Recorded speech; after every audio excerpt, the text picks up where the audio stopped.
Mga kaugatan mga lababo. Okay, good morning po. So, sa mga viewers po ng Golden Golden Heart. and NTV, Tandem in Action. So, ako po si Mr. Luntayaw, the school head po ng Kigatos Elementary School.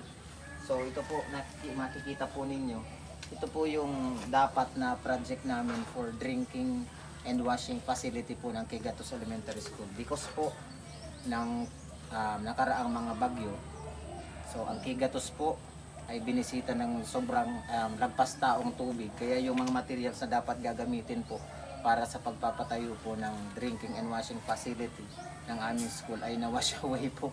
Kaya ako po bilang head po ng school na to, nananawagan po sa mga may mababait at may nakakaangat sa buhay na kung pwede po, humingi po kami ng tulong para po sa pagpapagawa ng aming project na hindi po natuloy. So, maraming salamat po.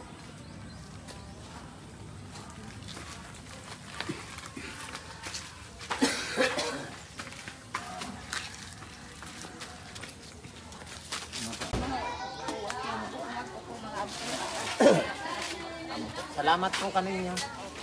I-message ko man ang ganda sa Noel. Salamat po. Salamat po. Okay. Opo. Kami po salamat sa kanakunan.